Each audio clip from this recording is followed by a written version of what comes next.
เข้าว่ามา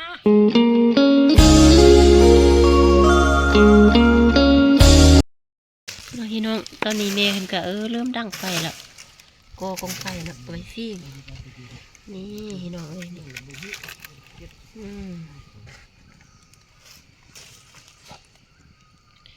แม่เห็นกะเอาฟืนใส่ป้าหุ่นลูกเครือเลยเห็นแล้วก็อีนอนข้างๆนี่วิถีชีวิตของเพิ่นเนาะดังฟืนดังไฟกะเกียมแล้ว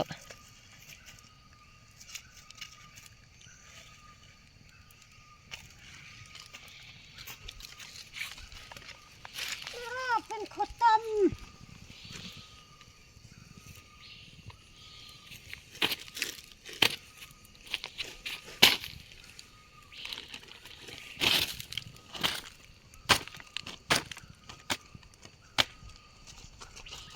กะเกียมอีนอนเนาะในค่ำคืนนี้เนาะพี่น้องเอ้ย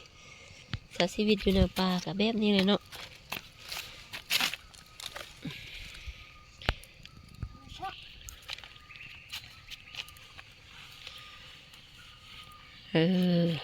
มันกระฟิ่งไฟ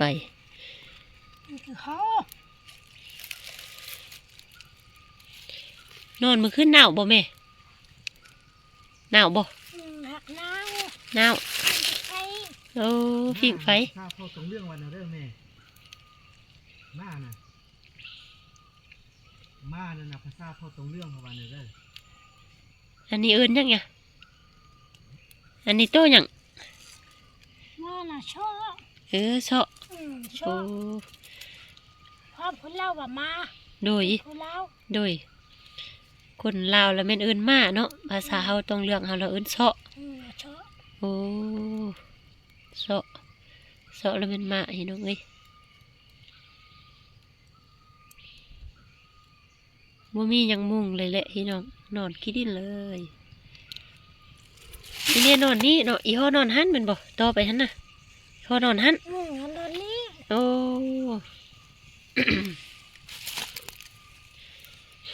ฉันว่าเขานอนมาไปหุ้นมามันนอนนี่โดยไปหุ้นมาแล้วกันมานอนนี่มันนอนนี่โอ้เขานอนอยู่ฝุ่นหลายมื้อโดยแล้วมาตื่นว่านอนนี่โดยว่าเขาบ่ได้ลงไปบ่โดยมันเฮ็ดไข่แดเฮ็ดนาวแดเขาบ่ไปโอ้เขานอนนี่2 คืนโดยแล้วไปเห็นที่อีวัดกับอีคิงมาโอ้ก็ไปพุ่นโอ้แต่ลูกตื่นเอานั่งนี่ได้บ่นั่งนี่ได้อยู่เนาะอายุชายแจ้งมาอีติ๊บกับอีวัดกับอีย่องมาวุความกลับไปลุ่มหันไปหาบ้านลุ่มหันเลยทำเขาบ่ไปเขาบ่เลยลงไปเลยเขาเฮ็ดไข่เฮ็ดเน่าเขาบ่ไปเลยเขานอนอยู่นี่เลยเขาฉันไปอีกเลยอีกมันไอ้แดเป็นคันคอแดไอ้แดไปมามันนอนนี่ห้องลายมือแล้ว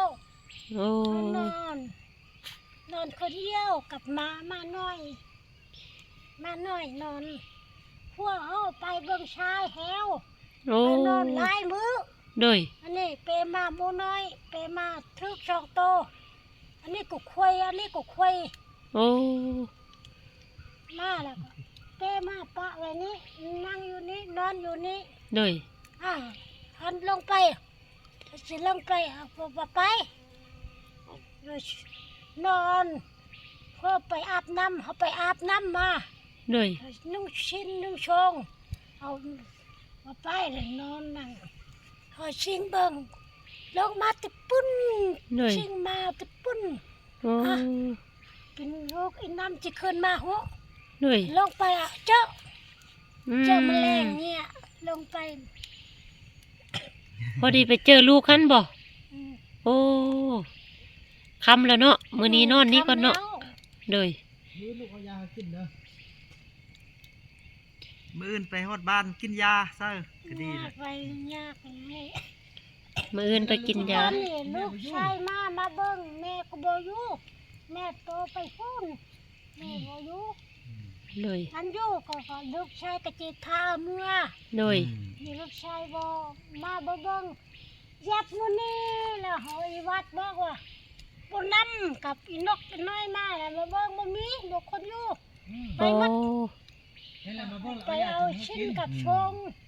ตากอยู่พุ่น เลย ไปเอามาเบิ่งลงไปแล้วนอนจนช่วยแจ้งมาไปโลกขุดที่มันหอมไปขุดเอาที่ลุ่ม คุณมัน มันเก็บไป โอ้ ขุดเอาที่ลุ่มมาเผาหมกชุกกิน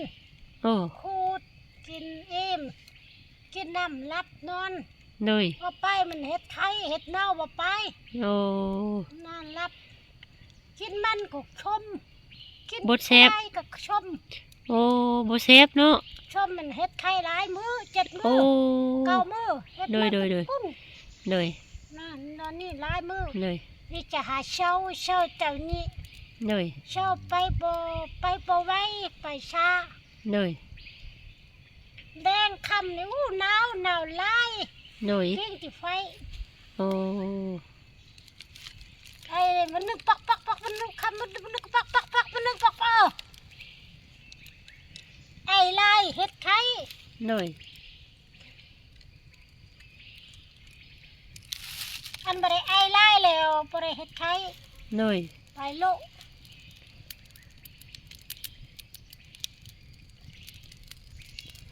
ชื่อหยังกับแม่น่ะ กินมันกิน บ่ ปู ชื่อแม่น่ะชื่อหยัง นะ เจ้าน่ะชื่อหยัง กินยังบ่ได้กินยังกินติปูปลากับมัน โอ้ กินไปนั่นแหละบ่มีข้าวก็ไปหา กินอาหารป่าเนาะแม่เนาะกินอาหารอยู่ป่าเนาะ ชื่อหยังชื่อลาวน่ะ ยัดปุ้นยัดไว้ไปหาปลาเจียนเอา นกใหญ่เนาะ บ่มีข้าวเลยไปหาอีลูกคันอีลูกนั่งแล้วก็ขอเอานำอีลูกคัน โอ้ ลูกปุ่นน้ำหัน เลย อีแม่บ่ไปเอาน้ำลูกแด้เขาน่ะ มีชิ้นมีหยังกับไปอันบ่มีชิ้นมีหยังบ่ไปหรอกบ่ได้ลงไปแหละ เราจะให้ลูกเด้อ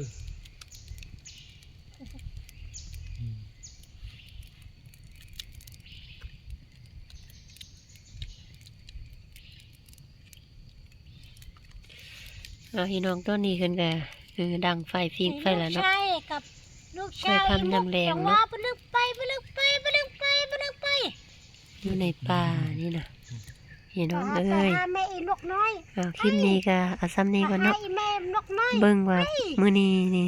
บ่ไปจัก อีฟังเนื้อฟักตัวอยู่นำแม่เนาะอีนอนนำแม่ อยู่บ้านเด้เด้ แม่อยู่ในป่าเลยเนาะเพราะว่าได้มาเยี่ยมยามมาหาเฮือนแล้วเนาะมาหาเอาเฮือน ไป เนาะ ลุ่มไป เตรียมสิไปเฮ็ดอันน่ะบุญของเขาเนาะอยู่เมืองเฮียงพี่น้องเอ้ย ไปบ่ดี อ้าว เฮ็ดไข่เฮ็ดเน่าไป มื้อนี้เฮาก็ได้มาหับ บ่ แล้วก็ได้มานอนอยู่สาชีวิตมาติดท่านกับธรรมชาติเนาะเพิ่นสาชีวิตแบบดากินแบบดาอยู่แบบดาเนาะอยู่ให้น้ำป่าเฮาก็เริ่มฮู้มาแล้วเนาะว่าได้ตอนคอยค่ำน้ำแรงมันก็ดังฟืนดังไฟฟิ้งเนาะนอนเฮ็ดก็คือว่านอนทืนแบบนี้เลยเด้อพี่น้องเด้อนอนทืนบ่มีหยังปลุกบ่มีนั่นเลยเพราะว่าเพิ่นก็สิ้นแบบนี้หั่นน่ะเนาะเป็นอันชีวิตแบบเก่าดังเดิมของเพิ่นนั่นน่ะก็สิประมาณนี้เนาะพี่น้องเนาะ